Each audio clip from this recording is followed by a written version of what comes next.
All right, welcome everybody to the Yaron Brook Show. We're going to go without the music today. For some reason, that file has vanished from my computer.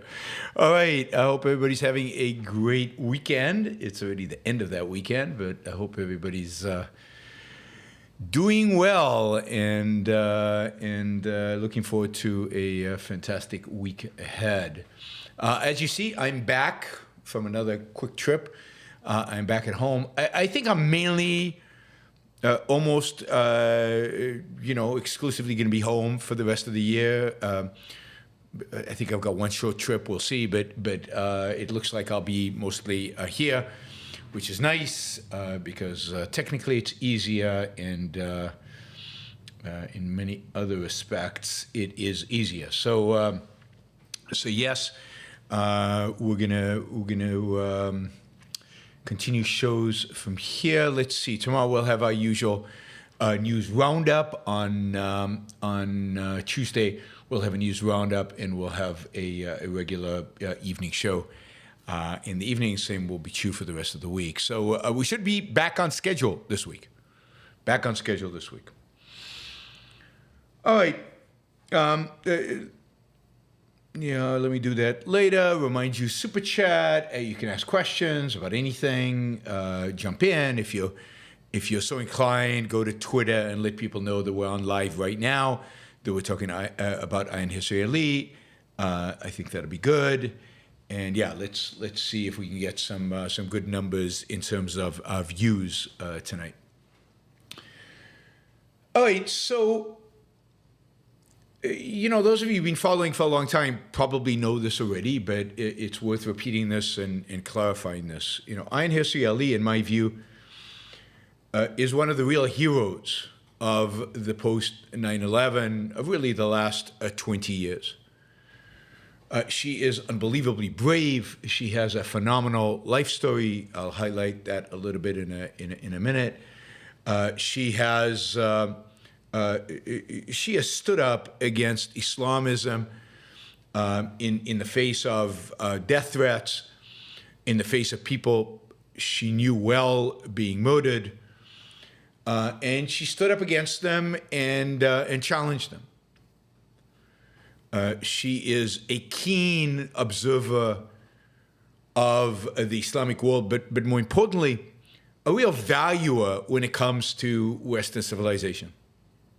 Just, what was it, a week ago, 2 weeks ago, when I was at the Jordan Peterson conference, I mentioned that I thought she was one of the best people up on stage. She gets the West, and she is unequivocally a great hero, a hero because she has the right ideas for the most part. We'll get to where she doesn't, but she has the right ideas for the most part. She articulates them, she speaks them, she's incredibly articulate and intelligent, and she does so in the face of real obstacles, threats to her life. And she has achieved what she has achieved in spite of the fact that this is a woman who grew up under an Islamist regime with an Islamist family, being taught at a Muslim Brotherhood school. Taught is the wrong term. I mean, brainwashed in a Islamic Muslim Brotherhood schools, brainwashed to hate life, brainwashed to hate Jews, brainwashed to hate, to sacrifice all for Allah, to live by religious dogma exclusively.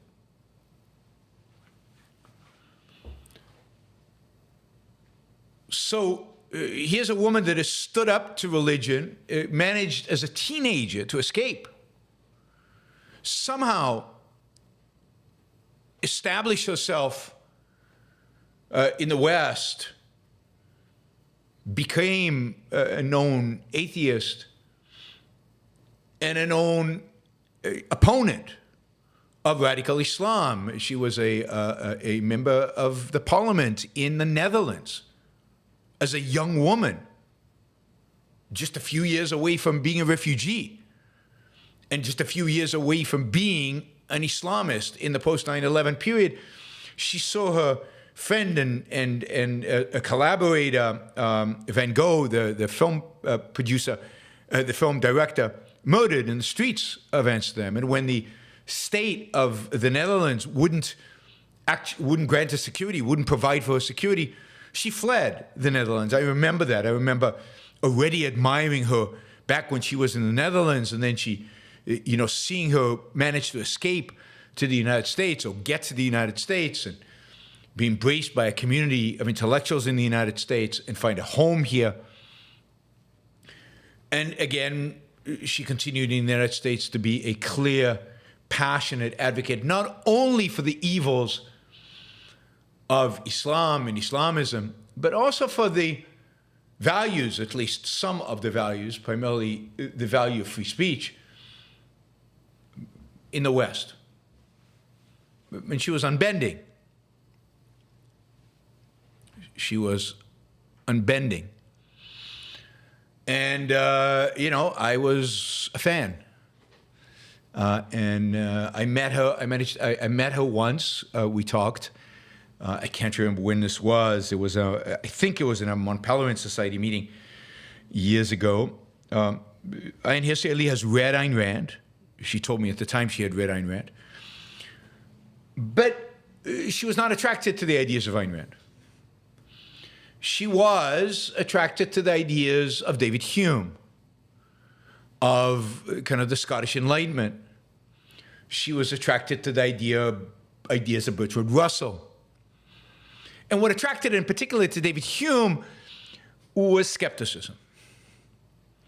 What Ayaan Hirsi Ali embraced was, in spite of her principled defense of Western moral values, what ultimately stuck with her, what ultimately she embraced as a guiding philosophy in this new secular world that she adopted, was skepticism. And you can understand it to some extent. I mean, what appealed to her about, I think, the writings of the new atheists was their skepticism of religion. And she embraced that skepticism of religion, and she associated anything absolutist, an absolutist view of the world, absolutist moral code, an absolutist view as religious. So while she was an absolutist on certain issues, it only went so deep. In spite of that, at this latest conference, she was on a panel and she talked about the difference between the West and the rest of the world. The West is focused on life. She was incredibly dignified and incredibly brave and incredibly sharp and true in a way that people like Jordan Peterson and others just aren't. The wishy-washy, ambiguous, mumbo-jumbo kind of stuff. She is clear.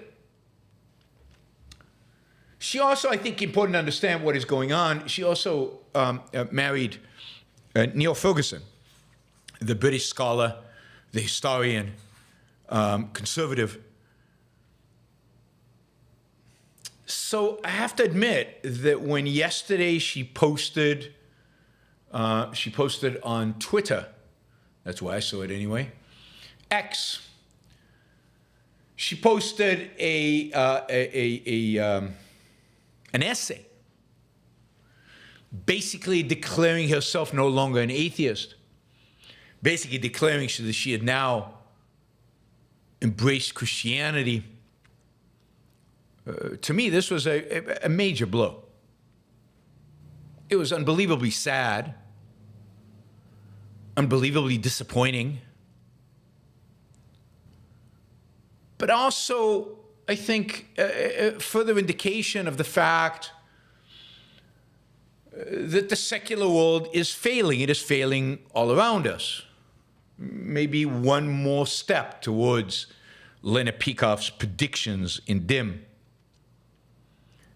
But personally, it's just a failure of all of us who advocate for secular values. Now, I don't really think that, because I'm not sure you could have actually gotten to her. But the point is, it's a failure. And more than that, it is sad. It is truly sad that a person who came so far is willing to go backwards. Well, of course, not to where she came from, thank God, but backwards still. To fundamentally a rejection of reason in the name of faith.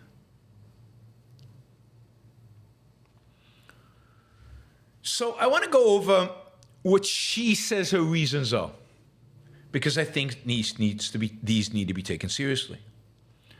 I think she is one in a long line of intellectuals and commentators out there that are following this path. We all know what happened to Dave Rubin, and look, I like Dave Rubin. We're really friendly and everything, but Ayaan is just Ayaan Hirsi Ali is she is a major figure. She is and she's a major figure as an intellectual. She's a real thinker and a real intellectual force out there. Dave is great, but it's just not the same. Dave, I'd say, I'm not surprised. Ayaan Hirsi Ali, I am surprised. But it's more than just even them. I mean, you saw, we did a show here a few weeks ago on Kissin, the guy from Trigonometry, who published an essay about the problems with atheists, and he suggested that he was turning towards religion, even though not Christianity in any sense, or not anything more substantial than that.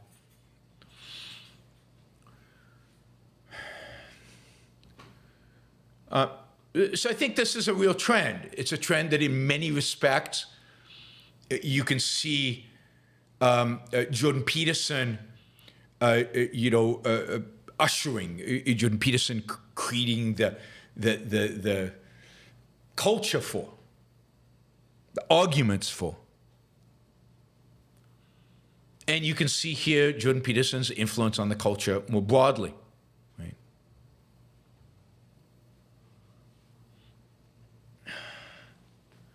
So I want to go through her arguments and discuss them, and see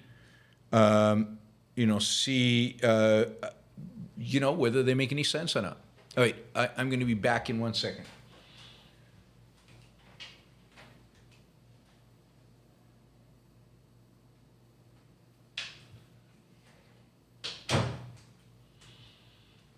All right. So I've got an essay in front of me. I've taken out a few paragraphs that I'm going to read you. We're going to discuss them as we go along. And we can see, we can discuss and debate the impact that they have had. This is in her words.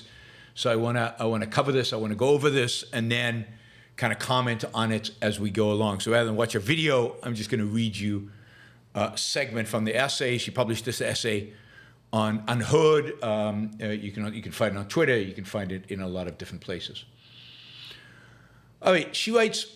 So first, she writes about her upbringing in Islam and the challenges we face from Islam, but broader than the challenges we face from Islam, she talks about the challenges the West faces from Russia, the challenges the West faces from China. I mean, here is a woman who understands that there is evil in the world, there are bad guys in the world, that these people want us, if you will, dead, or they want us subjugated, whether it is the kind of fascism of Putin, or whether it is the fascism of Xi, or whether it is the Islamofascism of Hamas, Hezbollah, Iran, and the rest of them, the theocratic fascism of all of them. She understands that there is an enemy here.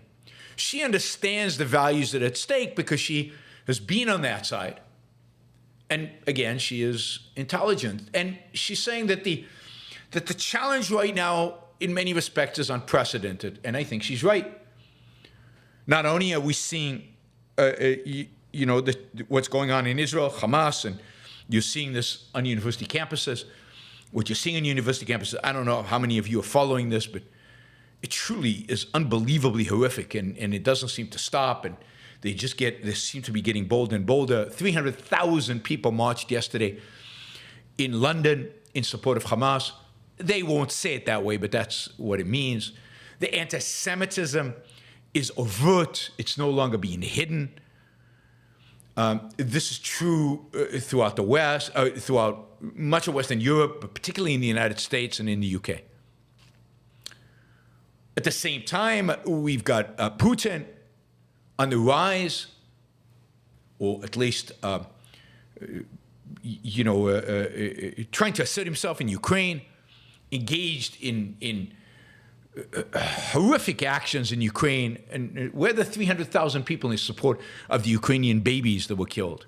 Where the 300,000 in the streets in support of Ukrainian sovereignty? None of that, right? So Putin gets a free ride to a large extent. The West is very tentative in its support. It talks a big game, but doesn't act. And indeed, Putin has no support from many of people Ayaan Hirsi Ali, I think, associates with on the right, has no support from people on the far left. I mean, Ukraine doesn't. Putin has their support. And then, of course, the one place that everybody agrees is the enemy and everybody seems to hate uniformly, which is China. And yeah, the West faces the biggest set of challenges to its existence, certainly since the fall of the Berlin Wall, but arguably since World War II. Since the rise of Nazism and the rise of communism, that period in the 20th century where it looked like collectivism was going to win and overwhelm the rest of the West. We now face challenges equal to that. And they're multiple, just like they were back then. And the question is, how do we survive these challenges? And for Ayaan Hirsi Ali, this is a big issue. She understands what the West's failure would mean for all of us, And again, you can see that on October 7th in Israel. That's what the failure means. It means the barbarians control everything. It means the barbarians rape and pillage and destroy civilization. So here's what she writes, quote, "We endeavor to fend off these threats with modern secular tools, military, economic, diplomatic, and technological efforts to defeat, bribe, persuade, appease, or surveil. And yet with every round of conflict, we find ourselves losing ground. We're either running out of money with our national debt in the tens of trillions of dollars, or we are losing our lead in technological race with China. But we can't fight off these formidable forces unless we can answer the question, what is it that unites us?" Now, I agree with all of that. She's absolutely right. Our defense of Western civilization is being weak, pathetic, appeasing, servile. We have compromised, we have sold out, we have bended the knee, we have given in, we have appeased over and over and over and over again. Yes, we have a big military we cannot use.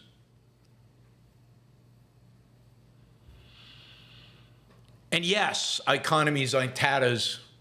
Not that anybody else's is better, but our economies are in tatters because we must appease every pressure group that exists out there.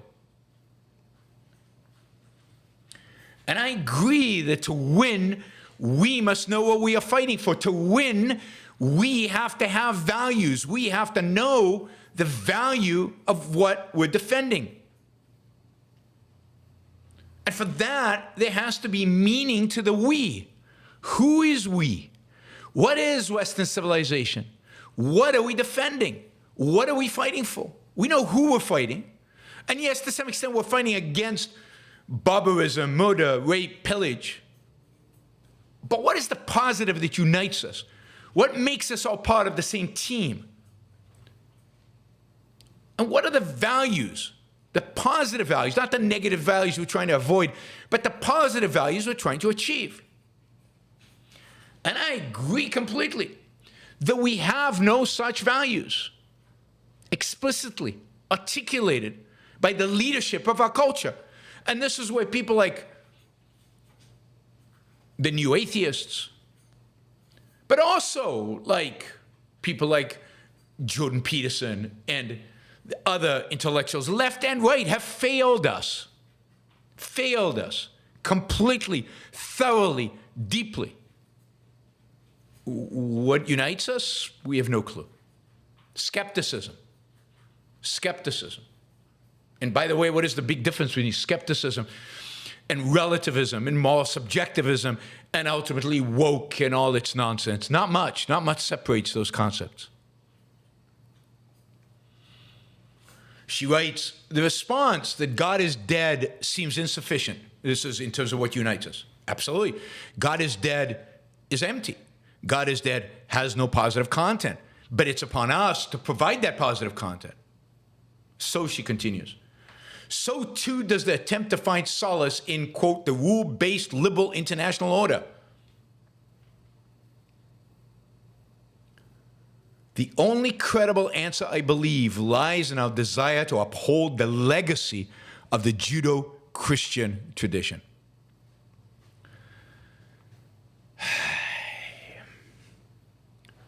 And this is the great frustration. This is a complete misreading of our history.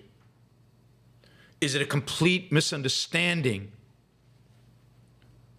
of the role of ideas in our history?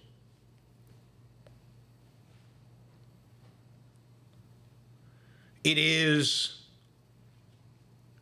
a failure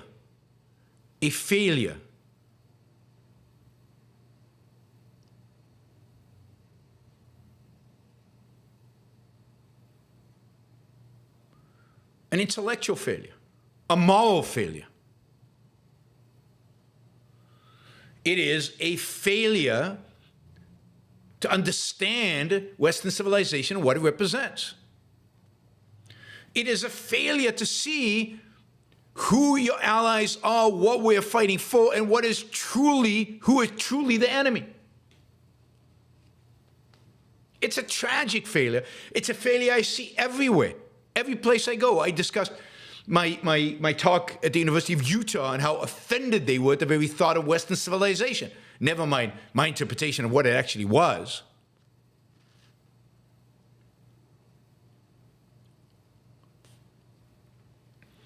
So it's true that the West has no answer to what it is that unites us.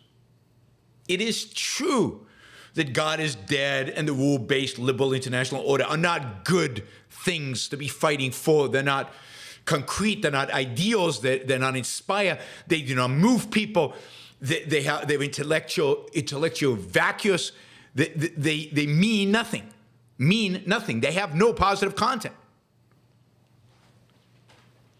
But what we need is a real understanding of Western civilization. What we need is a positive philosophy. What we need are positive values, not the old, trodden,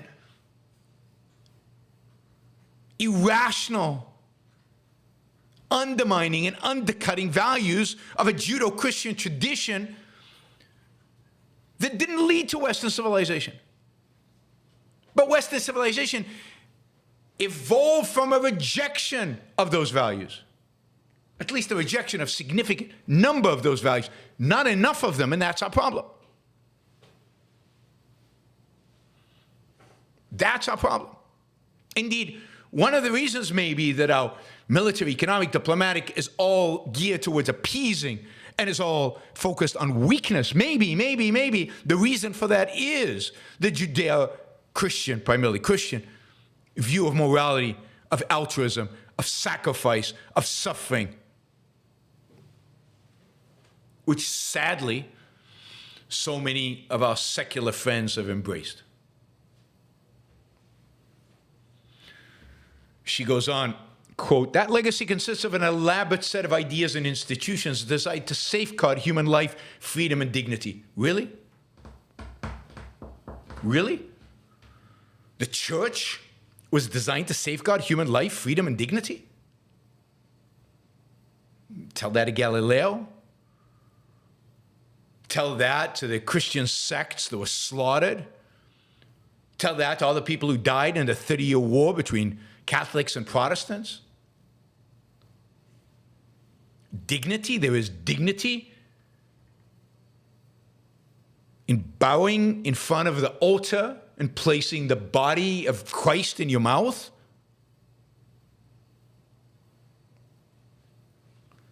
There is freedom. Freedom? Where is there freedom in the Judeo-Christian tradition? What kind of freedom are we talking about? Political freedom? No, not until the Enlightenment.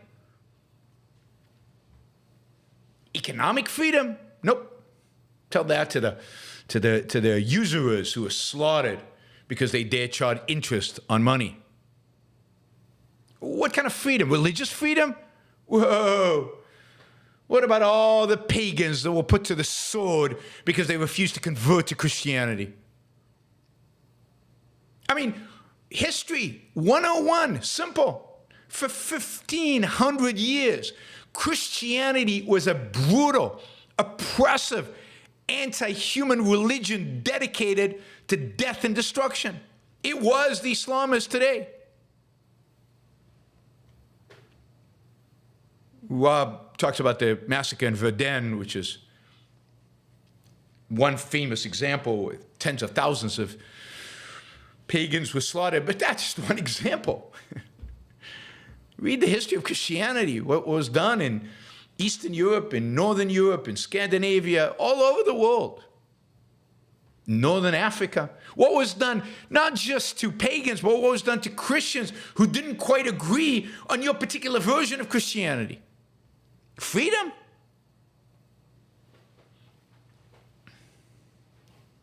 Now, it is true that Christianity has been watered down. That Christianity has been secularized. That Christianity now claims to uphold human life, freedom, and dignity. But even then, look at the integralists, the national conservatives. Are they advocating for freedom? Dignity? Whose dignity? Human life? Some, but not all. And how was Christianity watered down? What was it watered down with? It didn't evolve. Christianity didn't evolve. It was watered down. It was watered down with reason. It was watered down with a respect for individual rights. It was watered down with Enlightenment values and Enlightenment thinking. It was watered down by the age of reason and the age of science. It was watered down by science. There's only so many times you can claim that the sun goes around the earth. At some point, you can't do that anymore. At some point, you have to acknowledge that the Bible is wrong because reality just is what it is. They didn't do that willingly, kicking and screaming and objecting and slaughtering and killing and silencing all the way. The legacy of the Judeo-Christian tradition is not safeguarding human life. It is not freedom, and it is not dignity. There is no all men are created equal in Judaism. There is no freedom in Christianity. There is no individual dignity in Christianity. There's subservience. There is the bend to God. There is your commitment to sacrifice for the other, God, the group, whomever. That is not dignity.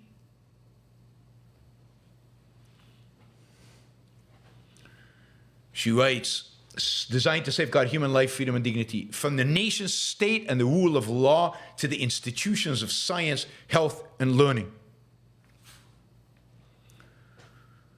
Really? I mean, the nation state arose out of maybe the most secular among the most secular periods in human history. The founding of America, and therefore, and later the nationalist movements of Europe were not exactly driven and motivated by Christianity, even if they were Christian. The rule of law. Christianity, like all religions, is authoritarian. It is not the rule of law as we understand it, as the protection of individual rights. There are no individual rights, political rights in Christianity. At least if there are, then for 1,500 years, they ignored them completely. And the institutions of science, health, and learning, this is the legacy of Christianity? There was no learning in Greece. There was no learning in Rome, but Greece is the prime example. We needed Christianity to do this. And institutions of science, Christianity did everything it could to subvert and undermine and undercut the institutions of science. Science became science, and the institutions of science became important in spite of, not because of.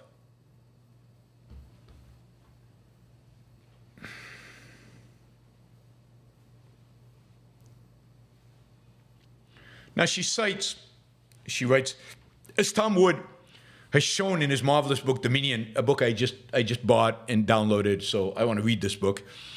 All sorts of apparently secular freedoms, she says, of the market, really, of conscience, and of the press, find their roots in Christianity. The press?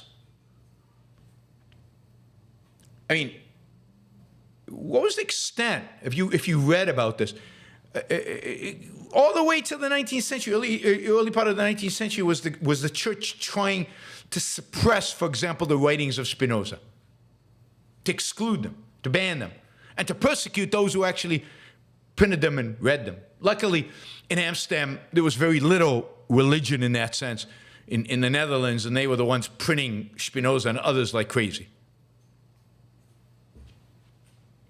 Where is this roots of a marketplace in Christianity? I mean, Islam has a more favorable view. Islam has a more favorable view of markets than Christianity does. Rich man to go to heaven, it's harder for the rich man to go to heaven than a camel to go through the eye of a needle. Just one of a gazillion examples within the Old Testament, the New Testament that do not in any way support the idea that Christianity allowed markets to evolve. So she says, and so I came to realize that Russell, this is Bertrand Russell, and my atheist friends failed to see the wood for the trees. The wood is the civilization built on the Judeo-Christian tradition. It is the story of the West, warts and all. Russell's critique of those contradictions in Christian doctrine is serious, but it is also too narrow in scope. She fails to differentiate here between what evolved in the Enlightenment, the marginalization of Christianity, the watering down of Christianity, the great contributions of Spinoza on, the philosophers of that period, the thinkers of that period. She fails to see how even during the Renaissance, there is a systematic reappraisal of religion, a challenging of religious dogma, a watering down of religious ideas, and an embrace of secular principles. Instead, it's just one progression. Christianity, this is just a logical consequence of the Judeo-Christian tradition. It is not. It's the rejection of that progression. It is a revolution in thinking which the Enlightenment represents. So, can we confront Islam? Can we confront Russia? Can we confront China? And if so, how? What unites us? Well, I've talked about this many times. What unites us is not atheism. What unites us is not some liberal order. What unites us should unite us, not does unite us, but should unite us, are three ideas that came out of the Enlightenment, three ideas that are essentially are Western civilization, three ideas that are necessary, maybe even sufficient, to fight Islamism, to fight Putin mystical Christianity, to fight China, and to fight our mystics at home, our Christians at home. Reason, individualism, and political liberty. In that order, because reason, everything flows from it. Reason, individualism, political liberty, those are the ideas that should unite us in the great civilizational struggle that we are facing. And to the extent that we reject them, as sadly Ayaan Hirsi Ali just did, to the extent that the West says, no, my faith is better than your faith. How do I know free speech is good? Well, because it's a tradition. It comes from the Judeo-Christian tradition. That's what makes it good. And the Judeo-Christian tradition is good.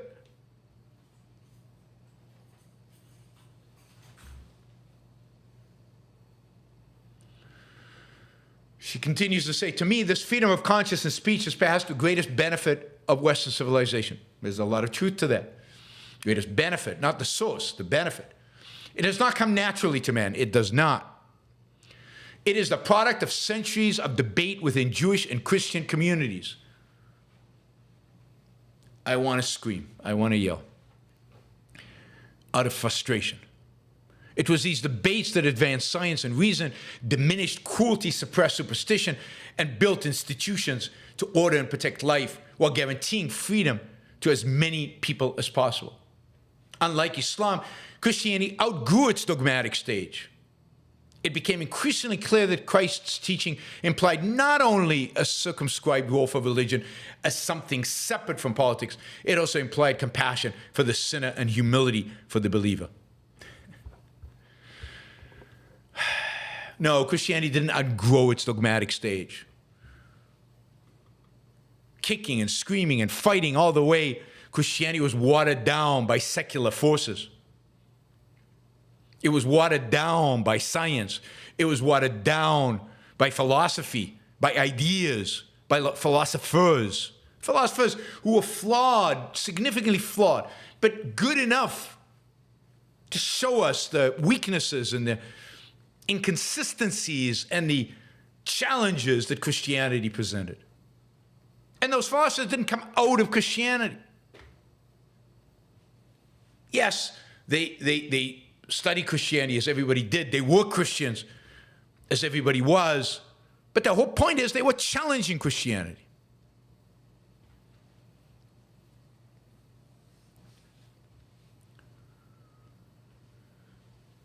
It is so frustrating. It is not out of Jewish and Christian communities.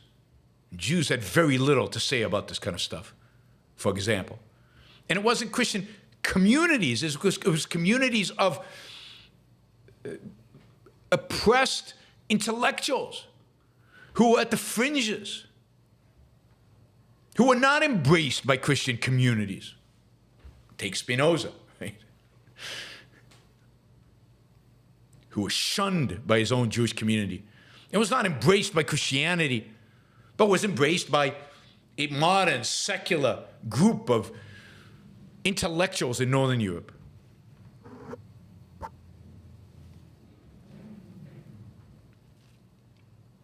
And Christ's teaching? Who gets to decide what Christ's teaching actually imply? Who gets to decide which one of these, what he says, what it means, how it means? Does Ayaan Hirsi Ali get to interpret it? The modern Christians do? Which sect of Protestantism actually reflects this? Did the Catholic Church reflect it? Maybe 6th century Christianity was the right Christianity according to Christ. How do we know? By what standard do we measure?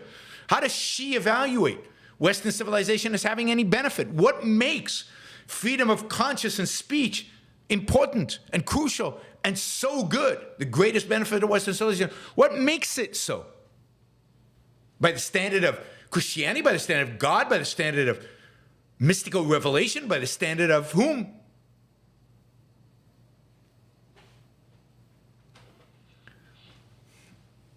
We will not win. We will not win against woke. We will not win against Putin or Xi or Islam by joining them in rejecting reason and embracing faith. We will not win if we don't understand our history, if we don't understand our intellectual roots, and we don't understand the role of ideas in history. We will not win by shouting from the top of the mountain that our dogma is better than your dogma.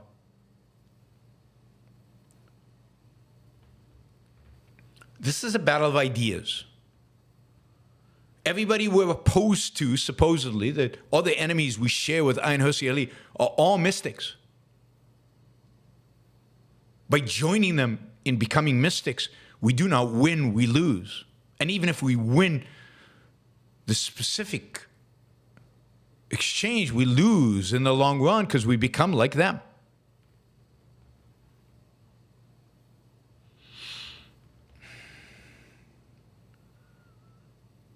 I mean, the great failing of Christianity, but even greater, the great failing of secular philosophy, the great failure of Bertrand Russell, the great failure of Nietzsche, the great failure of the new atheists, is that they will not challenge Christian morality. They will not advocate for reason and individualism. Maybe political freedom, but certainly not reason and individualism. That they will not advocate a reason-based philosophy and a reason-based morality. They will not stand for something really new and radical that is right there in the Enlightenment, if only they were willing to look and see, if only they were willing to let go of their Judeo-Christian traditional values. So this is, she has fallen into the trap. You cannot fight the enemy without values. The only source of values is religion, and therefore we need religion in order to fight the enemy. The same trap Scott falls into, I guess. But this is all nonsense. And again, by doing so, you become the enemy. You become him. Now, there's no question there's some really good Christians. I'm sure Ayaan Hirsi Ali will be one of the good ones. Her husband, now Ferguson, for the most part, is one of the good ones. There are a number of others. But there are also some really, really bad ones. And you know who the really, really bad ones are? They're the ones who are more consistent. They're the ones who take their Christianity more seriously. They're the ones who embrace their Christianity and really are going to fight for it. Who is going to win the battle for Christianity? Not the battle for Western civilization, but the battle for Christianity. Is it going to be the watered-down version or the principled version? I fear it is the principled one that wins in the end. So there's one reason Ayaan Hirsi Ali has turned Christian and has rejected atheism. Of course, atheism, I think this is obvious to this group, atheism is nothing. Atheism is a negation. It is not a positive ideology. It doesn't stand for anything. It doesn't propose anything. It just says, God, as that concept that's conveyed by religion, is meaningless. There's no there. It rejects faith. But it doesn't even elevate reason. You've got lots of people out there who call themselves atheists and who are believers in, Mother Earth or the original sin of man or a million other mystical ideas. Western civilization is not atheism. It is not skepticism. Western civilization is not a rules-based liberal international order. It is not God is dead.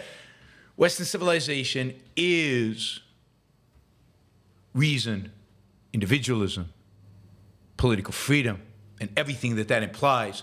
That is worth fighting for. That we can defeat anybody on. But that's hard.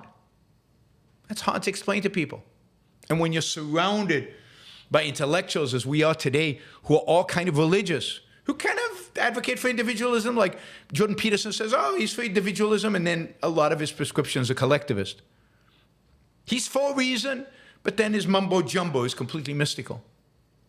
He's for political freedom, unless you disagree with him, and then maybe the state should regulate you.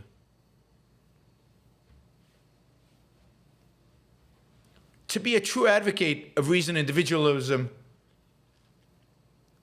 and political freedom, political liberty, is a lonely job. It's a lonely job. I know, because I'm one of the few who do it, and God, is it lonely. The second reason she gives, so I've already gone 50 minutes, but this is going to be a long show today. Bear with me. We have 212 people watching. Let me just say, please, if you're watching, and if you're not a subscriber, please consider subscribing. Agree or disagree with me, I am going to challenge your beliefs and shake things up and cause some cognitive dissonance and get you thinking. So please, if you're not a subscriber already, please subscribe. Also, like the show before you leave, if you can. We got 99 likes. That should be well over 200. So please like the show. It helps with the algorithms. All this stuff helps with the algorithms. So she writes, yet I would not be truthful if I attributed my embrace of Christianity solely to the realization that atheism is too weak and divisive a doctrine to fortify us against our menacing foes. I have also turned to Christianity because I ultimately found life without spiritual solace undurable, indeed, very nearly self-destructive. Atheism failed to answer a simple question. What is the meaning and purpose of life? Here you get to the heart of it, and really this is the source of the other. The lack of personal values. A need for purpose and meaning. And being educated by Muslims in her past, by the Jordan Petersons of the world today, the purpose and meaning can only be found outside of you. The purpose and meaning must be something elevated above you, more important than you. Every politician, left and right, cites this. Every intellectual out there explains this. Purpose and meaning are external. They're out there. They're to be found by searching. And atheists and non-atheists all agree on this. I mean, where does Sam Harris find purpose and meaning? I saw an interview he just did with trigonometry. I saw a section of it, him and Eric Weinstein. And he says, yeah, it's really sad that people can't find purpose and meaning where it really is. Where is purpose and meaning, according to Sam Harris? In a psychedelic experience. I mean, he says, if only once psychedelics become more common, once psychedelics becomes more acceptable, then people will discover a purpose and meaning in them. In a state of consciousness elicited by drugs. A state of consciousness detached from actual reality. In a state of consciousness where one is not in control of one's own mind. That's where you will find purpose. That's where you will find meaning. This is Sam Harris. This is the advocate for reason. This is the secularist. This is the atheist. And I like Sam Harris. I like a lot of his stuff. But that is insanity. So if purpose and meaning have to be found in a mystical experience, then I don't need to take drugs. I can just believe in God and meditate to God.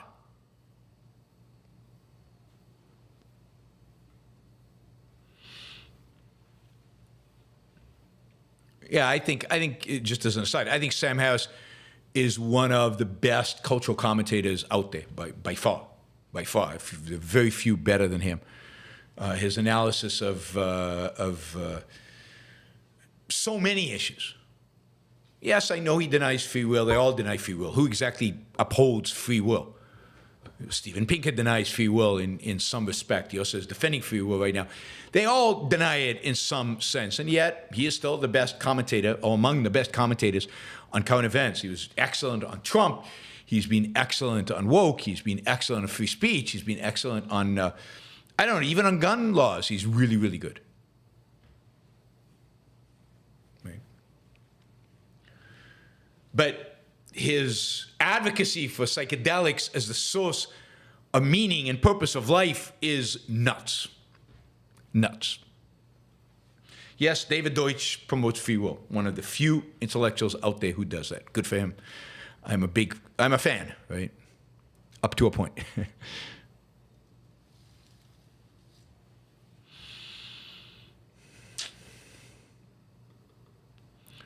Sam is terrible on a number of things. Yes, I know, but he's great when he's great. And if you can't see that, I can't help you. So the idea here is that meaning and purpose have to be outside. And meaning and purpose are the exclusive realm of religion and psychedelics, I guess. But what about the idea, the meaning and purpose in our lives, or choices we make, or how we decide to shape our life, our material life, and our spiritual life? What about the purpose of living a good life, living a moral life, elevating your life to the best you can be, to living the best that you can be, to being a moral person? Morality, as Ayn Rand conceives it, not as these Christians conceive of it. Shouldn't that be the purpose of life? Living? Being the best at living you can be? Why does the purpose of life entail something outside of you, and therefore always entails sacrifice of your own values, sacrifice of who you are, sacrifice of your independence, sacrifice of your own mind?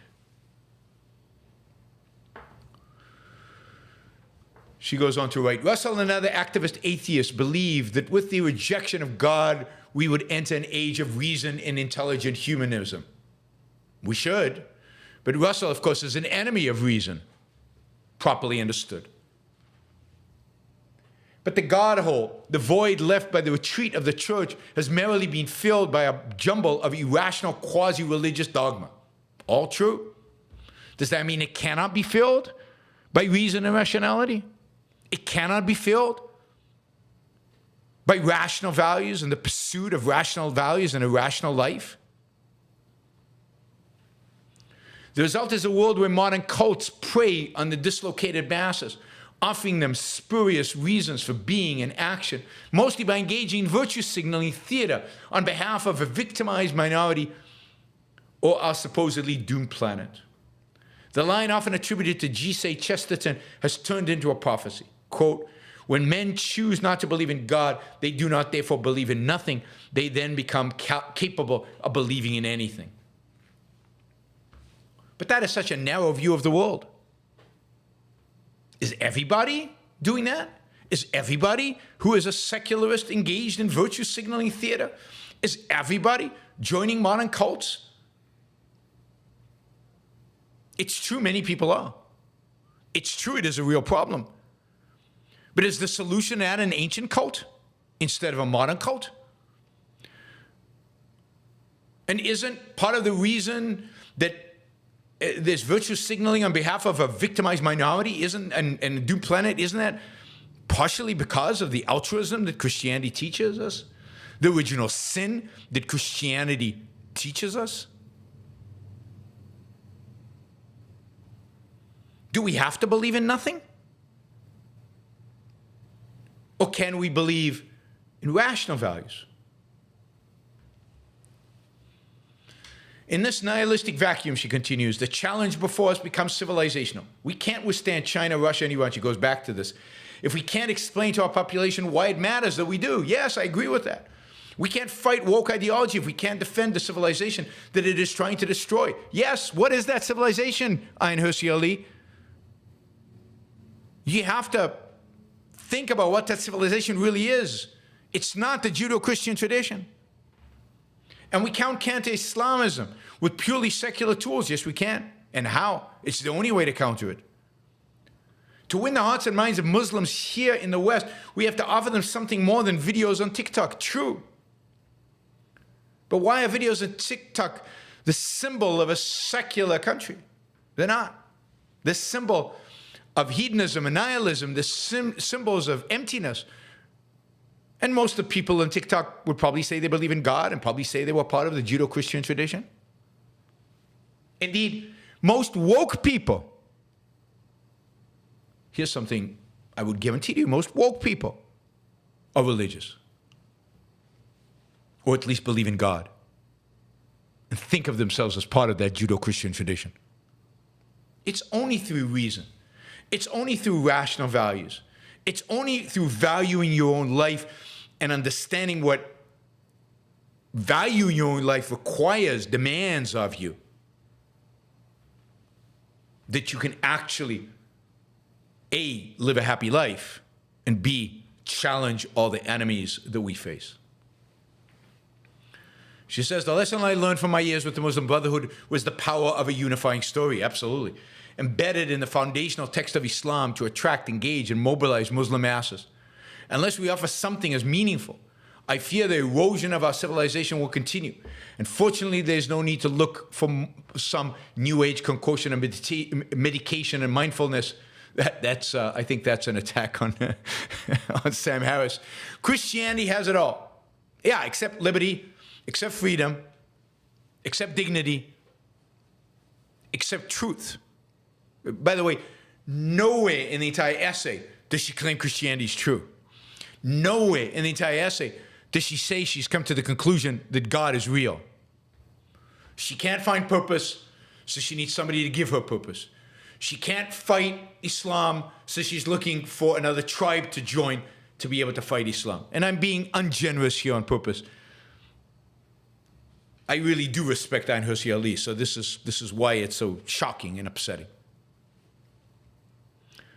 So she says, that is why I no longer consider myself a Muslim apostate, but a lapsed atheist. Of course, I will have a great deal to learn about Christianity. I discover a little more at church each Sunday, but I have recognized in my own long journey through a wilderness of fear and self-doubt that there is a better way to manage the challenges of existence than either Islam or unbelief have to offer.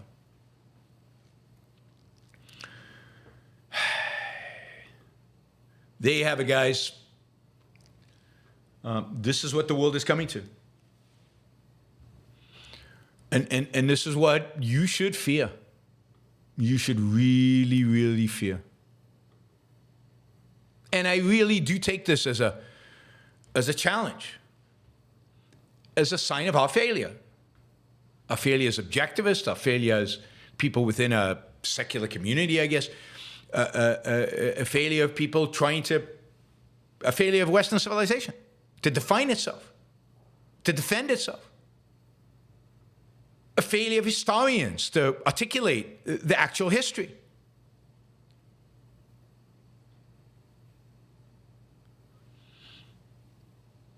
It's a failure of, it's our failure of presenting the world with an alternative to Christianity and to Islam.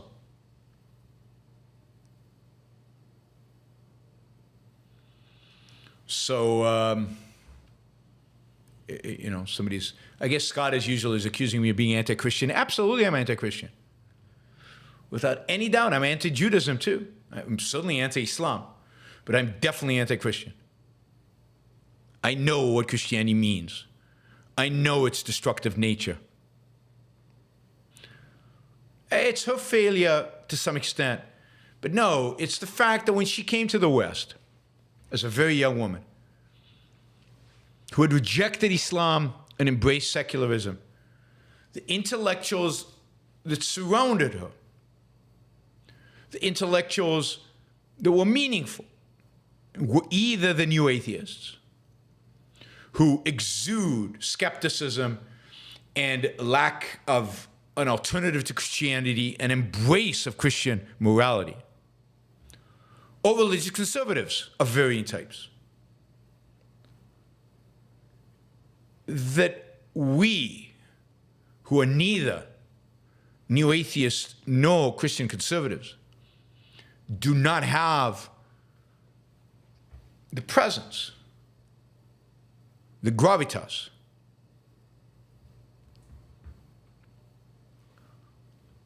is sad, and it's a failure. Scott says, this is great, this is perfect Scott comment. Many people take being a Christian to mean morality, just being a good person. But being a Christian, if you take your morality seriously, is, according to Objectivism, being not a good person, being a bad person. I mean, this is the fundamental thing Scott doesn't want to grasp while still claiming to be an objectivist. That Christian morality is evil. Christian morality is evil. Anti-life, anti-success, anti-pride, anti-achievement. Now again, in its moral formulations, it's been watered down to be everything for everybody. But that's essentially what it is.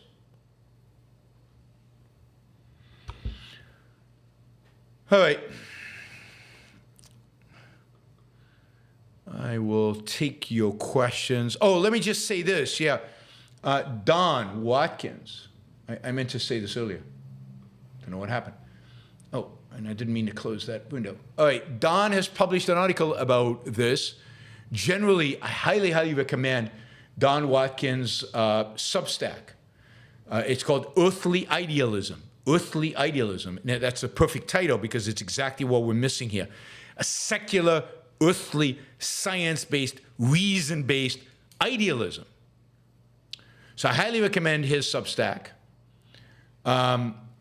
He just published today, it's called Ayaan Hirsi Ali's Shameful Conversion to Christianity.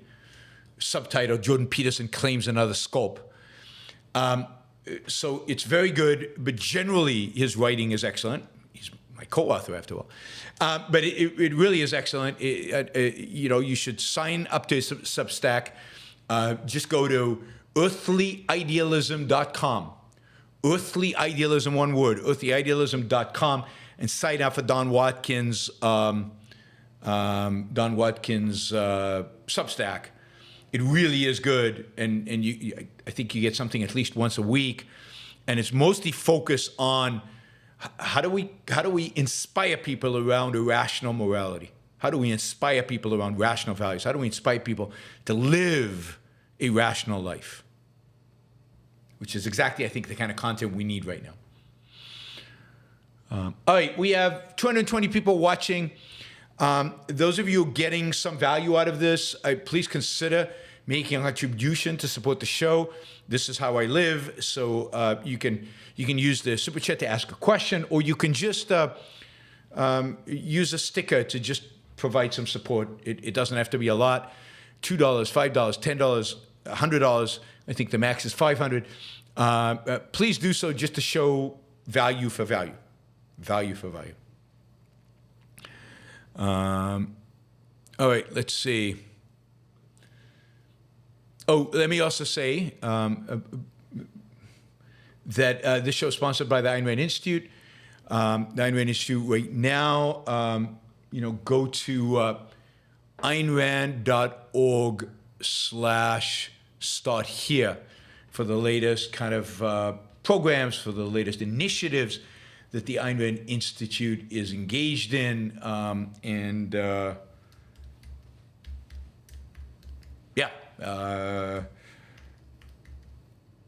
Sorry, one second. All right, let's jump in. You know, the latest is, you know, let's get young people. Let's get young people in some of Ayn Rand's books. Ayn Rand's going to have a free online event called Give an American Classic, which is around the Fountainhead. You can register for that on aynrand.org. It's going to be on Tuesday, November 28th at 2 p.m. Eastern Time. It should be a lot of fun. It should be interesting. It should be exciting. Please join us on this. All right. Let's see. I have one $50 question. All right. Harper says, the left is so monstrous. They're attempting to make Israel out to be just evil as Hamas. Obama saying we are all responsible for October 7th, i.e. Hamas is not responsible, a moral relativistic cycle of violence. Is this Hegel's dialectic? I don't know. I mean, I'm sure some of it is inspired by Hegel's dialectic. Certainly, it's inspired by that whole notion, by the whole notion of, you know, the whole notion of Kantian philosophy, of a separation of reason from reality, of an undermining of reason, which Hegel did better than anybody else. No, I mean, yeah, I mean, this is Christian rejection of self-interest. This is Christian elevation of the victim above all else, at least Christian theology, if not Christian practice. And this is kind of intersectionality on steroids. And of course, for Obama, it's moral equivalence. It's not seeing ideas as driving everything. It's refusing to acknowledge there's good and there is evil. It's a rejection of the value of Western civilization and what it represents and what it is. It is a real monstrosity. And of course, underneath it all is, or above it all, or underneath it all, is real anti-Semitism, which it's becoming more and more evident is a real thing in the 21st century, as potent as it has been at any point in human history, as evil and disgusting as it has been at any point in history. But it's real, it's out there. It's not just Muslims, it's people out there, and a hatred of Jews that leads one to embrace anybody who's willing to stand up to those Jews. That means anybody.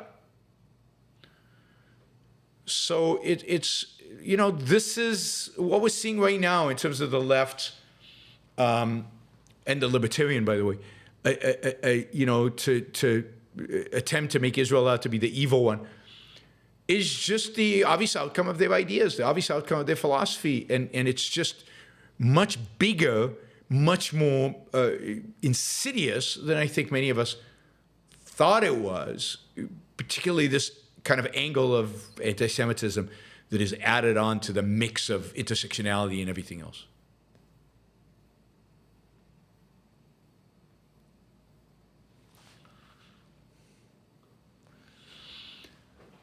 All right, please feel free to ask questions, support the show through a super chat, through a sticker. We're still short of our goal, and we've got a lot of people watching, so hopefully just a little bit of money from everybody who's watching would get us way beyond the goal. Value for value. All right, that's my last appeal. There's nothing more dangerous than a man with nothing to do and no one to live for. This has been true in every place for all time. Our young men are drowning in idleness, purposefulness, and we're paying for it. That is just not true.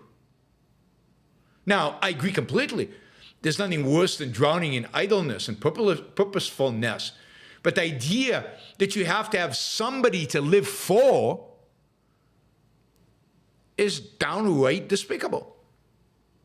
I don't live for anybody. I live for myself.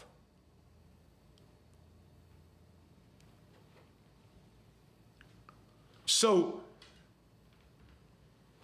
the idea that purposefulness means others means living for others, meaning focusing on others, is wrong. And it is exactly what leads us to all the problems we have in the world today. Because one of the reasons people become idle and purposeless is they believe in this. They think that they have to live for others, but they don't want to. They really don't want to, because living for others is self-destructive. They don't want to be altruists, but they're told that altruism is the only alternative, the only morality, the only way to find purpose. Instead, we should be teaching people to find purpose in themselves, in their own productive activities. To be idle is to negate purpose. To be idle is to negate life. To be idle is to negate reason. To negate your life. That's your purpose, your life. The moral perfection you can achieve. The happiness you can attain. The great values you can build, create, make. So yes, there's nothing more dangerous than a man with nothing to do. But there's also nothing more dangerous than, like Hamas young men who have something to do, and they have someone to live for, Allah, and they live for that Allah, and they're willing to kill you for that Allah. So the fact that people are not idle and they have somebody else to live for makes them super dangerous. Super dangerous. Live for yourself. Live for your own rational, long-term happiness. Then I'll trust you.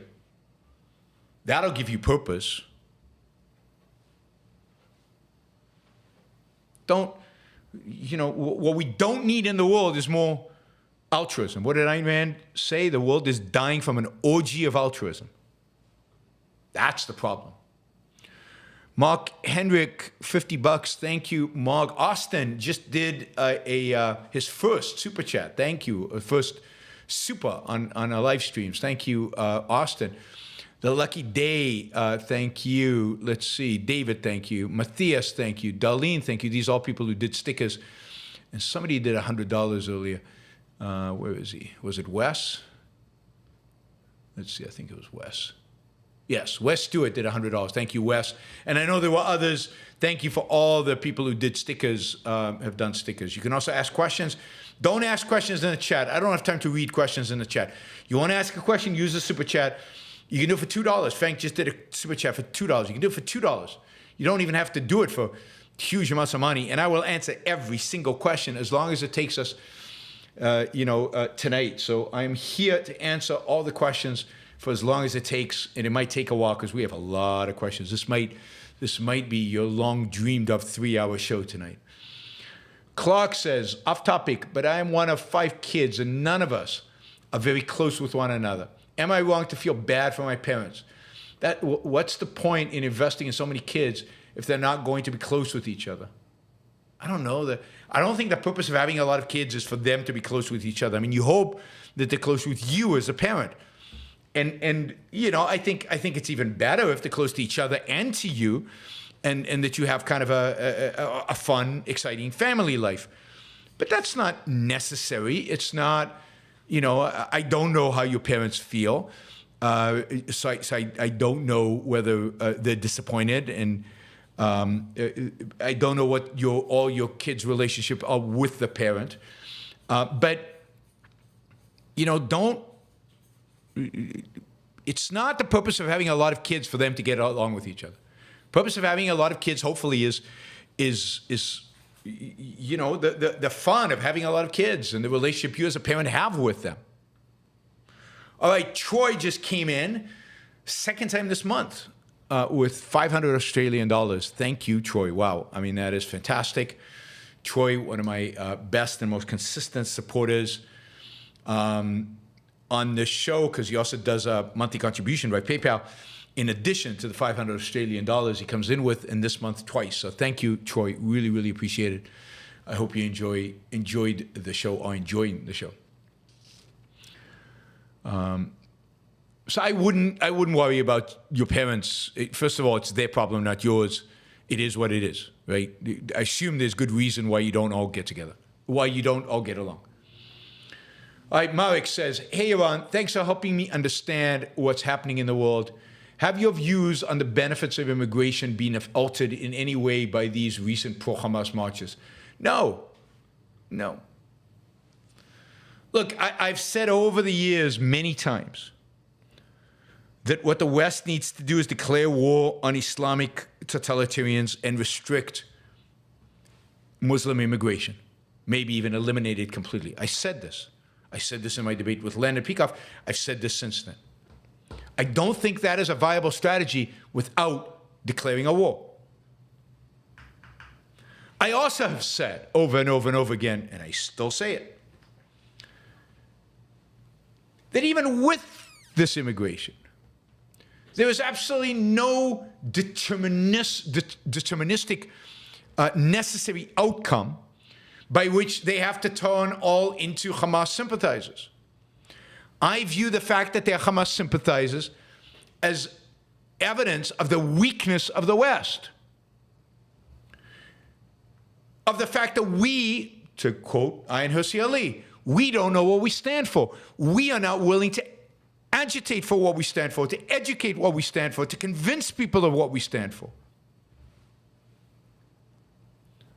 So it's the fact that we will not fight for our values that makes it possible for these immigrants not to assimilate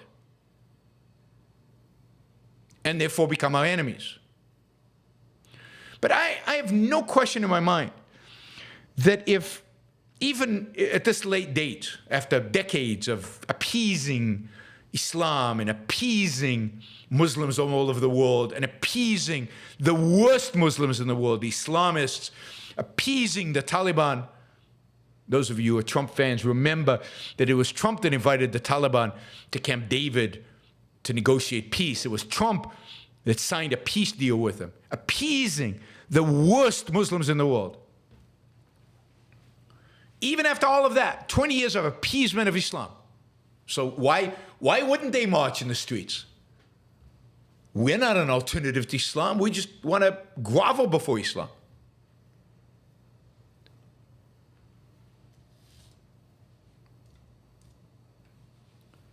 But instead that we had stood up to Islam, we had crushed our enemies. But imagine today, if the Western world had come together and actually believed what they said, which was they fully support Israel's right to self-defense and Israel should do whatever needs to be done in order to destroy Hamas. And then Israel immediately engaged in destructive activities, and with moral certainty and no wavering, the entire Western world backed Israel. Israel's demolition of mosques, blowing up of hospitals, doing whatever was necessary to destroy Hamas as quickly and as effectively as possible. Imagine if the West had rallied around that and said, don't mess with us because we're serious about this. We will not tolerate violence. We will not tolerate Islamic violence in our streets or anywhere. Imagine if that had been the response of the West. Do you think 300,000 people would be marching right now?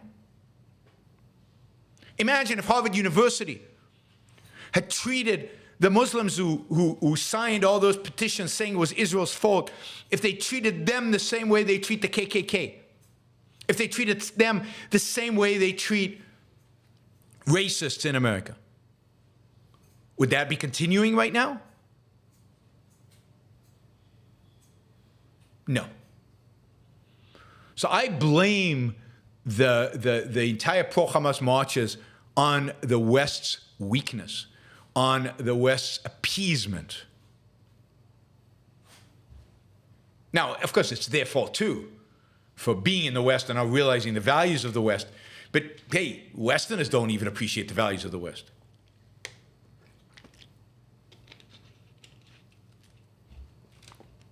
So why would we expect it of Muslims?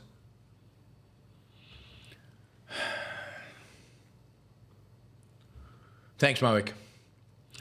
Dave said, could Gene Epstein host a debate between you and Norman Finkelstein? I don't know. I don't know. I haven't looked into it yet, Dave. I've been busy. I apologize. I have to decide if I want to debate Norman Finkelstein. I mean, there's real issues there whether I want to debate him. And then what forum and how we do it and who pays me and all of that. Still to be determined, right? So one step at a time. I'll get to it hopefully this week. As it is right now, I'm debating Dennis Kucinich, the leftist, on whether the United States should attack Iran or not. I guess on zero hedge. All right, Daniel says, Dr. Binswanger gave this formulation a few weeks ago. Quote, the purpose of skepticism is to enable dogma to not have to justify itself in reason. That's pretty good. And to quote Dr. Peikoff, quote, reason is never silent. It always has something to say. Yes, it has an opinion and it has a judgment.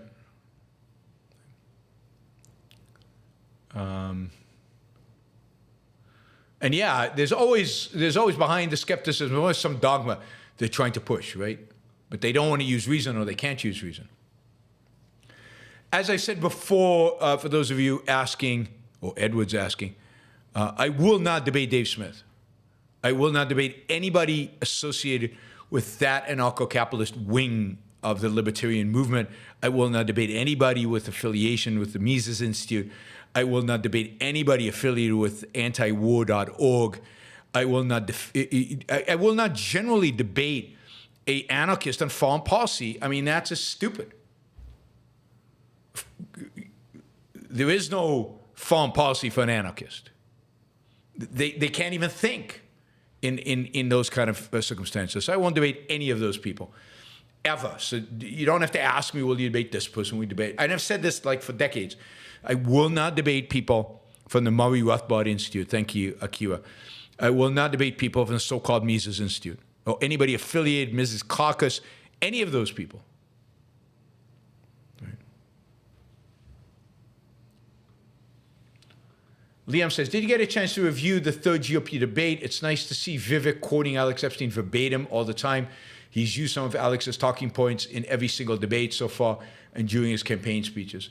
Well, I see why you like that Vivek is quoting Alex. I actually don't. And my guess is, and I'm just guessing because I don't know, I haven't talked about this, is that Alex cringes a little bit. Vivek is so unhinged. He is so, he's so disrespectful. And, he's like a young, vivacious, ugly Trump. That having these gems, these beautiful phrases, this amazing content that Alex has produced, put into the mouth of an ugly person like Vivek, ugly spiritually, not, and the way he behaves, is not particularly good for the cause. I would much rather, and I think you might see this at some point, have DeSantis or certainly Haley use those talking points. But with Vivek, it just gets lumped up with, well, he's crazy, he's kind of nuts. This is why every time he says something good, I like, ugh. This is the guy who wants to build a wall on the border with Canada. I mean, how can you take anything he says seriously? So why would you take what he says that's Alex's seriously, right? So now Alex is advising Vivek. He's advising anybody who will pay him, basically. He's advising, I think, DeSantis. He's, I think, being approached by Haley's campaign. He is involved in, pretty much by Republican senators, the Republican House. So he's very embedded, and he's going to get these ideas into those circles. It would be better if the spokesman at these debates for these ideas was somebody more respectable than Vivek. Adam, Putin celebrated October 7th pogrom with top leaders of Hamas, also considering himself a defender of the Judeo-Christian tradition against the Neoliberal Globalism of Europe. Trump is Putin's sock puppet. Please comment. I don't know if Trump is Putin's sock puppet. He's certainly, I think, a weakling when compared to Trump. When compared to Putin. I think Putin is a much better thinker, much stronger, much more has an agenda. I mean, Trump fades when it comes as compared to Putin, and cannot stand up to him. I don't believe. But sock puppet is a little strong. I don't know if he's a sock puppet. He might be, but I don't know. What is scary is that Putin represents the same. He says he represents all the same things that Ayaan Hirsi Ali claims. She claims that the Judeo-Christian tradition represents, freedom of thought and freedom of speech. Not in Putin's Russia. In Putin's Russia, the Judeo-Christian tradition represents a much narrower view of freedom, unfreedom. It represents unfreedom. So that's what scares me. I mean, we've seen Jordan Peterson's embrace of Putin intellectually as a defender of the Judeo-Christian tradition. Is this a Judeo-Christian tradition that Ayaan Hirsi Ali now is dedicating herself? Is this a Judeo-Christian tradition that she wants to unite the West around? No, I don't think so. I mean, she's better than that. But how does she differentiate? And how does she know that her interpretation of Jesus is right and that Putin's interpretation of Jesus is wrong? And is she now joining the attack on neoliberalism, neoliberal globalism, again, with Putin and Jordan Peterson? So no. But I certainly think Trump is a coward and is cowered by Putin. You saw that in the meeting they had. Trump has, Putin bullies Trump, in my view. Andrew says, what do you think of the role collectivism played in Ali's becoming Christian? Do you think absent philosophical individualism, one feels one needs a herd? I don't know. She does not strike me as a collectivist. She does not strike me as needing a herd. She needs intellectual camaraderie. There's no question. We all do. But I don't think so. She's not. I think it's what she says it is. I think she doesn't understand where values come from. I think she can't accept egoism. She read Ayn Rand and rejected Ayn Rand. She can't accept the is art, that you can derive an art from reality. And she doesn't know what that art would be if you could. And the people she's surrounded herself, the secular people, like Sam Harrison, like the other new atheists, don't have what she's looking for, which is a set of values, a purpose and a meaning that can inspire her and the rest of the world. And she realizes that you have to inspire millions of people, and maybe you can't inspire millions of people. I mean, we know you can't inspire millions of people without an ideal, without idealism. And she can't comprehend an idealism that is not religious.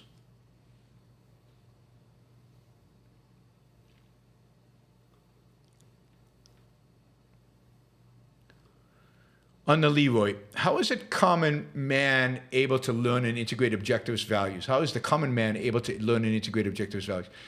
Religion puts faith over reason, but couldn't a similar format of community centers instructing objectivism and reason be a means of spreading these values? Yeah, I think ultimately they would be.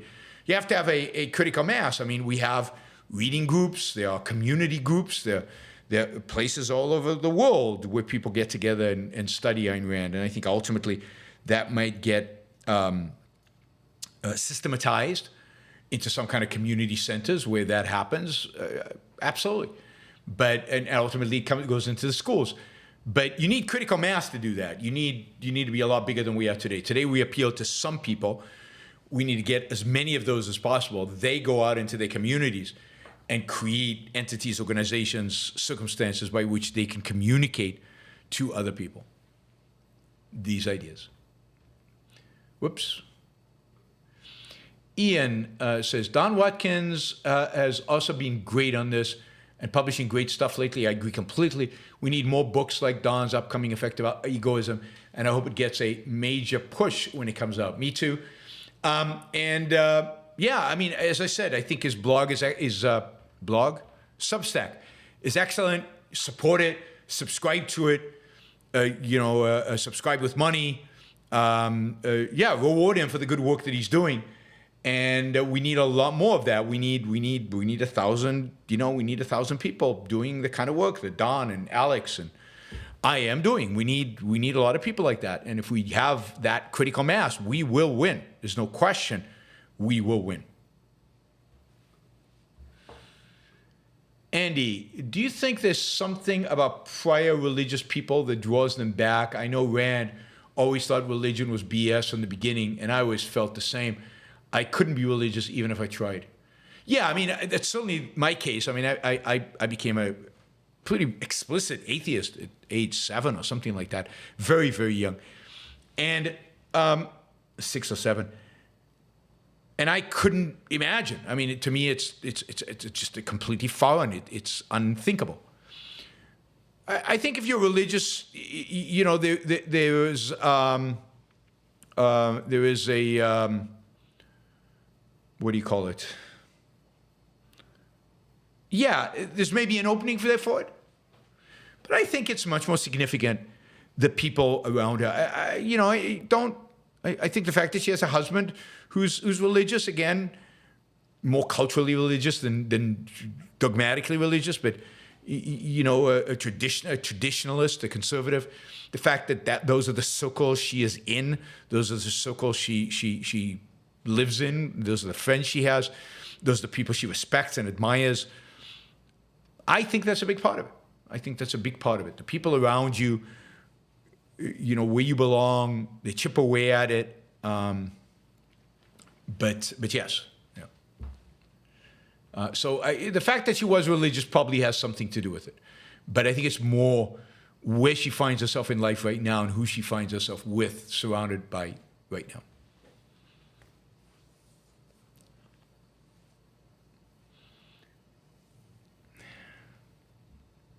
God, psycho speak. You're an obsessed lunatic. I mean, who cares? Just shut up, right? I mean, he writes the same thing over and over and over again. He's been doing it for years. So he has one issue. He doesn't care about anything else, it seems, is single-minded stupidity. All right, Hector Reason 86. Hello, Yaron. Why wouldn't you debate Dave Smith? You debated Michael Malice, which was awesome, which made me a bigger fan of you. You know Michael and Dave are good friends. Why debate with Michael Malice and not Dave? Well, because Dave is much more explicitly, I think, nihilistic than Michael Malice.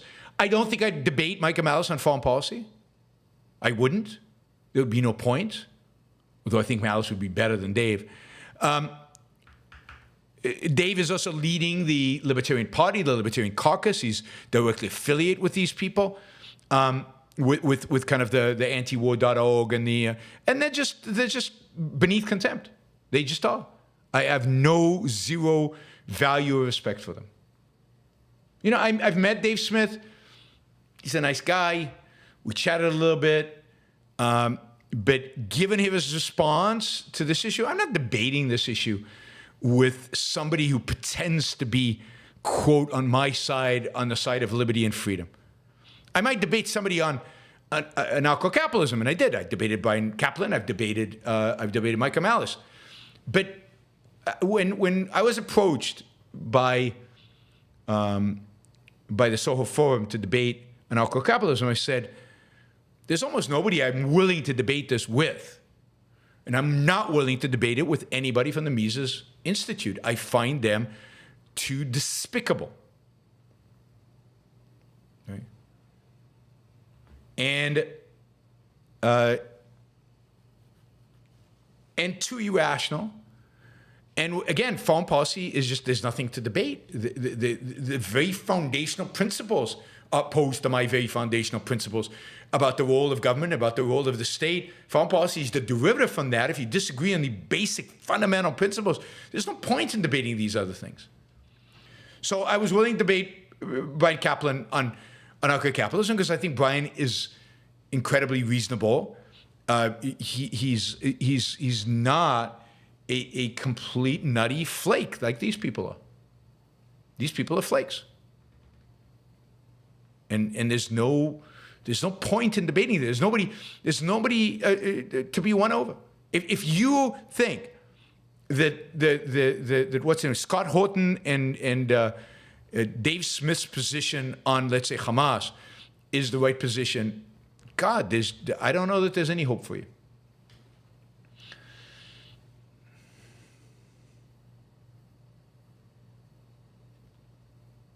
Oh, it's all you talk about, so you're obviously obsessed. Michael says, set a goal so big that you can't achieve it until you grow into the person who can. Yeah, that's good. I like that. Certainly with regard to moral values, that's true. Michael also says, accuse your enemies of what you are doing as you are doing it to create confusion. Yeah, confusion is the hallmark of nihilists and whether it's Islamic nihilists or communist nihilists. Daniel says, when arguing with a pro-Palestinian, is it more effective to take an epistemic route, to go straight after their belief in narratives, try to help them understand the individual nature of reason and what objectivity is? Well, I mean, it really depends on the person. Could they even go there? Is there any ability to go there? I mean, there's very little value in going after in debating a pro-Palestinian, particularly in the context right now, because they make up facts, they make up reality, they make up stories. Right now, I don't know. I don't know if you heard, but this hospital complex. They're claiming they don't have power, they don't have energy, they can't run the generators. Hamas has tons of fuel. Why doesn't it provide fuel for the generators to run the hospital? I mean, I think confronting people with contradictions like that. Israel's tried to provide the fuel to the hospital, and Hamas has told them they can't accept it. Israel is doing more to save civilians, Palestinian civilians right now, than Hamas has ever done. If they can't understand it at that level, then they're not gonna, the idea of dealing with epistemic issues, yeah, I mean, ideally that's what you would want to do. But how do you even get there? Can they even think in those terms? Can you get them to think in those terms? That's a massive challenge. When they can't even accept the contradictions that are right there in front of their face.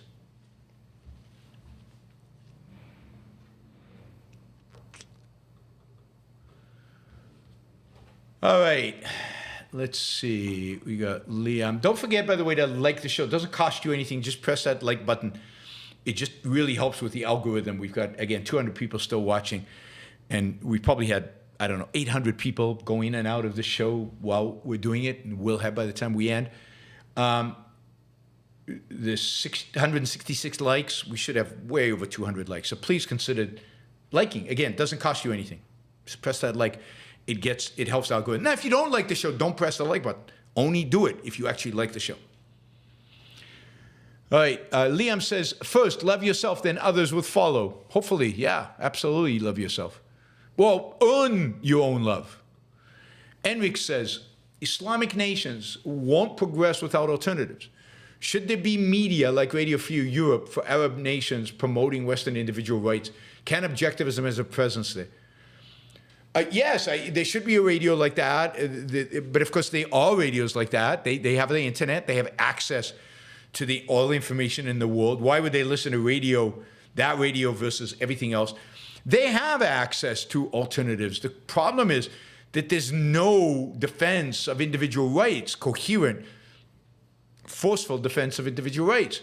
Can objectivism have a presence there? Sure, but there are a million battles to be fought. How do we prioritize that over everything else? Particularly, I mean, I know that there are some people in Saudi Arabia, in the Gulf states, in Tunisia, in other parts of Northern Africa, Muslims who listen to the Yaron Brook show. They listen to the idea of Western individual rights. How does that grow beyond a few individuals? I don't know the answer to that, and is that the best use of resources right now to market to the Arab world? Don't we have to convince the Americans and the West first of these ideas before we go spreading them to places that are unlikely to adopt them? Tony, I think Ayaan proves more than anything that philosophy is immensely undervalued in society. People fill the void in their hearts with religion because they do not have philosophy. Absolutely. And remember, religion, Ayn Rand called religion a primitive form of philosophy. Right. So that is, they're taking on a primitive form of philosophy instead of a exciting, interesting form of philosophy, instead of real philosophy, to challenge themselves. But it's underappreciated, and partially it's underappreciated because so much of it's so bad, right? If philosophy for you is German philosophy, post Kant and what follows, then yeah, it's pretty horrible. And people resent philosophy and they reject philosophy and they'd rather do something simple like religion. That's the challenge we have. Philosophy is hard, and most of it is crappy. Michael says, why are Ben Shapiro and Daily Wire so successful? Same with PragerU. People don't want this leftist crap. There's clearly a strong market for alternatives. There's a strong market for an alternative that doesn't ask them to give up on their altruism or that doesn't ask them to give up on their religion. So there's absolutely a market for an alternative to the left. There always has been. The right has always been strong in that sense. There's always been. It was Rush Limbaugh. Before they Rush Limbaugh, it was Buckley, there were other commentators. The right has always had a following. The right has never been short of a following because the right gives a significant number of people exactly what they want, a good dose of religion with pseudo-patriotism and pseudo-defense of markets. But they're pseudo. They're not that good. And much of PragerU is crap. And much of what Ben Shapiro says is wrong. And Candace Owen is downright horrible. I mean, she keeps deteriorating. She keeps getting worse. I can't even imagine listening to Candace Owen on a regular basis. It's enough the little bits I hear from her. She's awful. She is the devil. So, and by the way, watch her on Hamas and Israel. She's terrible.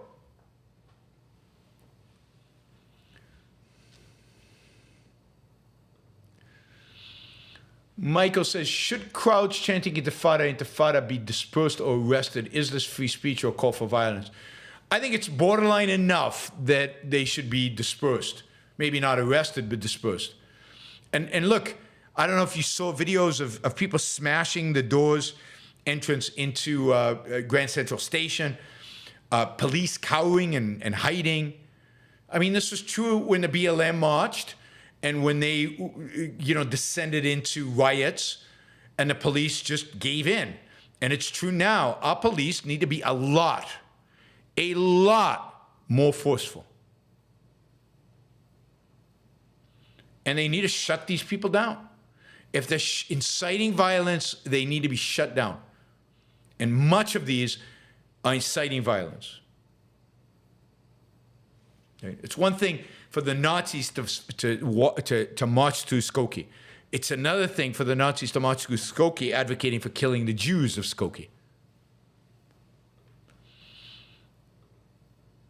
Liam says, do you see Israel using its nuclear arsenal at some point? Is there a greater than 50% chance Iran uses nuclear weapons in Israel?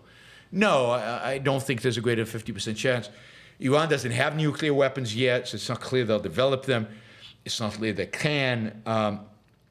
And even if they develop them, I think the probability they use them is well under 10%. maybe even under 1%. Still too high in my view. And I don't think Israel will ever use its nuclear arsenal. James, calling self-defense genocide or apartheid really demonstrates the current state of reason in Western culture. Yeah, lack of, absolutely, absolutely. And they don't even know what these words mean. Michael says, were the Nazis more evil than the fascist Japanese empire? Not necessarily. I mean, what the Japanese did to the Chinese, what they did to prisoners of war, what they did to many people in Asia is almost as horrific as what the Nazis did. The Nazis were unique in they industrialized death. They industrialized the killing of civilians in a way that no regime has ever done before. The Soviets in some ways are worse, but even the Soviets didn't industrialize it. So I do think the Nazis were the worst in that sense. That does not diminish the evil of the Soviets or of Mao Zedong or of the Pol Pot or of the Japanese empire. In some ways, Pol Pot is the worst of all of them, just because he's so committed to egalitarianism. And in many ways, he's the most intellectual of all of them, or most committed to an ideology than most of them. But the Nazis industrialized the murder of civilians, which never had been done before. Has a particular ugliness to it. It's completely gratuitous. There's no purpose being served. Tony, also I published a statement I made to my school, UNT Dallas College of Law, condemning them for not condemning anti-Semitism at my school and everywhere. Anthony Reams on LinkedIn. Thank you, Tony. I really, really appreciate you doing that. I mean, it's going to take the good to stand up against evil if we're going to push it back on this. More people need to do what you did. More people need to stand up against these universities, against these schools, against these bastards. More people need to go out into the streets and challenge these fascists, these Islamo-fascists. Sitting on the sideline. I said this after 9/11. Sitting on the sideline is no longer an alternative. It's no longer an option. If it's, what is it? Get busy living or get busy dying. Get busy fighting. Get busy fighting for your life, which means get busy fighting these bastards. Michael says, is Tucker Carlson right that most Americans are not too bright? Well, he should know. No, I don't think that's true. And I don't know what not too bright is compared to what, compared to whom. What does it actually mean? I don't know. Michael, given who Israel is surrounded by and its lack of willingness to engage in real self-defense, is it safer for Jews in the diaspora than in Israel? Well, it's not clear, right? If anti-Semitism is really rising in the diaspora, then nobody's going to protect Jews in diaspora. Who's going to protect them? Look at what's happening in London. The British police will not defend Jews. Jews are being attacked. They're clearly inciting for violence against Jews all over. There were attacks on Jews leaving synagogue on Saturday, and the police did an okay job, but it's not clear that they're going to stick with it. Jewish schools are not allowed to hire armed guards to protect the schools because you're not allowed to own weapons in England.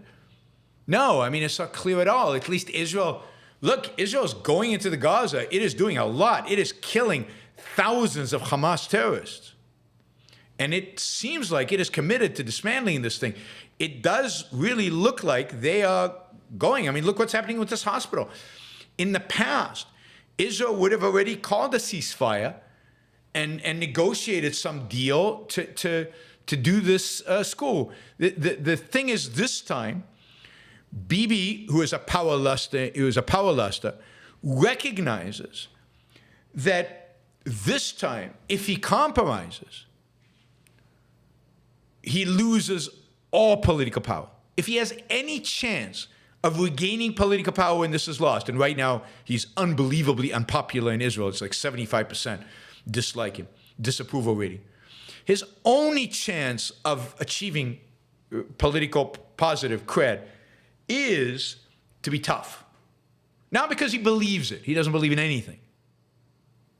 He doesn't believe it's the right thing to do. He never has. He's had dozens of opportunities to prove himself, and he hasn't. He should have never been prime minister. He should have been voted out years ago. And I hope, I really, really hope that he does not gain any credibility from this, because this is his fault. If not for him, this wouldn't have happened, because he's the one who appeased, caved, negotiated in the past. Right? So right now, no, Bibi's a powerless. He is doing what he's doing because he believes that it is the only way for him to sustain political power. And Israel seems to be doing much more than it has in the past. I mean, in the past, this hospital situation would have been dealt with by complete appeasement. As it is, there's appeasement going on, but it's not on the scale of what they would have done in the past. So it really does look like Israel's defending itself, not the way I would, but better than any other Western government.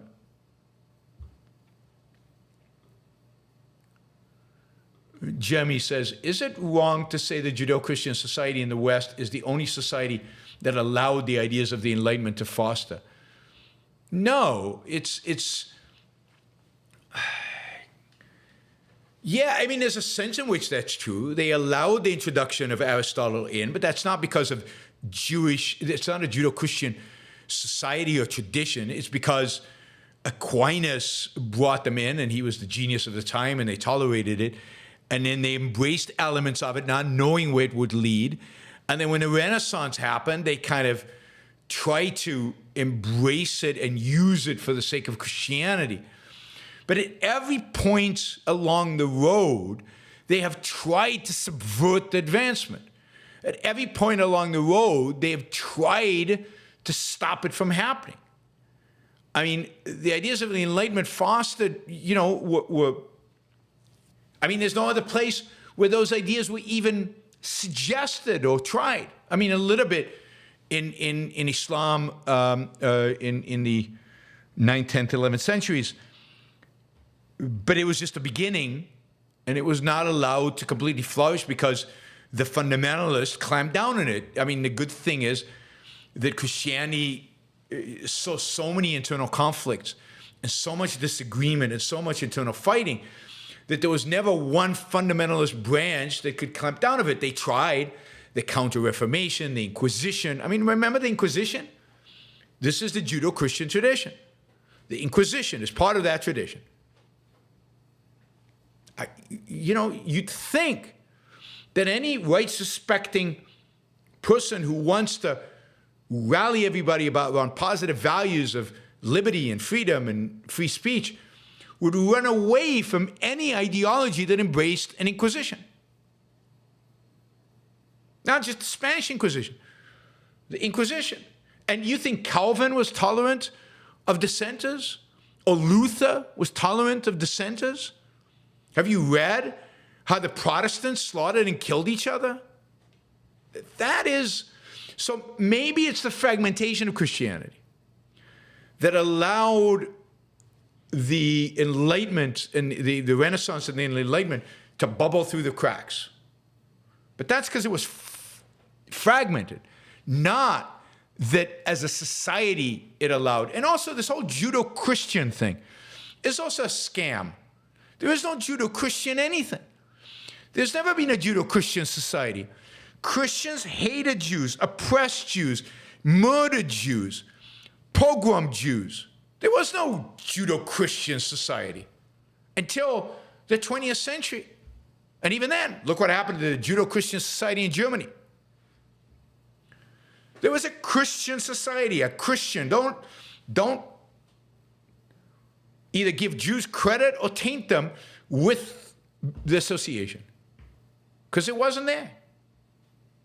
There was one society ruled by Christianity, and the Jews were oppressed and discriminated against because they weren't part of the Christian society.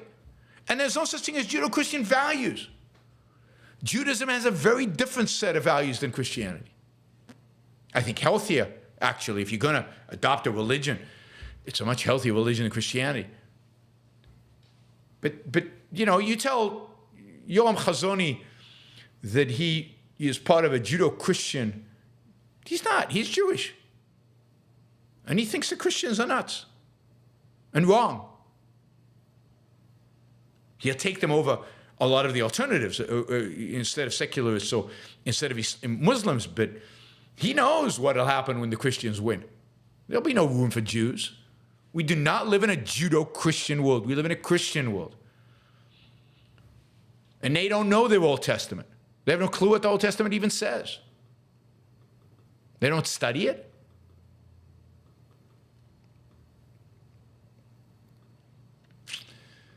Henry says, great show, thank you. Thank you, Henry. Really appreciate the support. Dennis says, whoa, still lots of questions. Okay. Do you see a connection between the evil group conditioning that Ayn Rand described in the Compachicos and a conservative atheist giving in to the religion of her conservative environment? I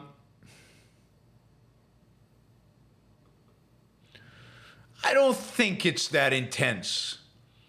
I think it's a wanting to belong. I think it's a real, because she adopted skepticism with regard to her secularism, she really is searching for values. And the values she finds, partially because of the people she's around, tend to be aligned with Christianity. So why not just embrace the source? So no, I don't think it's the Compachicos, unless I'm missing something. I don't think that's right. All right, Daniel says, 1277 Paris. Bishop Tempier published a list of 219 texts that the Christian church considered forbidden ideas. This index included Averroès. Is this the Judeo-Christian freedom she refers to? Well, it evolved from that. It understood that that was bad. No. Individuals understood that that was bad. Individuals who rejected Christianity's dominance over human life, even if they were personally still Christian. And we don't know how many people were really Christian and how many were not, because atheism was a you would go to jail for atheism. You would be killed for atheism. So we don't know how many of the great thinkers were actually atheists. Michael says, Netanyahu in a recent speech claimed the forces of evil always put one to poor man back to the dark ages. That's at least one thing he's about right. He gives a great speech. He says wonderful things. He says correct things. Don't judge a man just by his speech, but also what he does. And by that standard, he's terrible, terrible, terrible. A lot of stuff is coming out now on how he has supported Hamas's domination of Gaza for a long time, has promoted Hamas vis-a-vis the Palestinian Authority, wanted to create that split. Netanyahu is not a hero. He's not somebody to be emulated. He's not something to be respected. He gives a great speech. Respect his speeches if you want, but disassociate them from the man. He doesn't deserve the speeches he gives. Robert says, when I was young, I knew someone who changed her religion for marriage. I was baffled. How can truth, as you know it, be changed out of expediency? Well, I mean, they don't take anything seriously. They don't take truth seriously. Notice Ayaan Hirsi Ali, nowhere in what she wrote did she talk about truth. It's not the issue. It's utility, in a sense. WCZN, Peterson's most insidious idea. You quote, you can't know if reality can be known, so you have to take it on faith. Yes. Objectivity is downstream from theology. Yes. And that's exactly Kant, right? Peterson is Kantian in that sense. You can't know, so you might as well have faith. Donna, there are a lot of Jews in the world. There are not a lot of Jews in the world. I don't understand why they are hated, why they don't bother anybody. Well, they're successful. That bothers people. They're successful. And they're different. They have a different culture. They look a little different sometimes. But mainly they're successful. And there's not a lot of them, and they're super successful for how few they are. And if you believe in a zero-sum world, if you believe they're exploiting you, because of the zero-sum world, then their success is your failure. And again, and they're successful, so they must be oppressing everybody. That is the logic of the victimhood under woke or under intersectionality. Frank says, what is Lena Khan's antitrust plan against Amazon? Well, she wants to break it up. She wants to dissolve Amazon. She wants to separate Amazon selling from the marketplace that Amazon has. She wants to separate Amazon from the delivery of goods. She wants to destroy Amazon.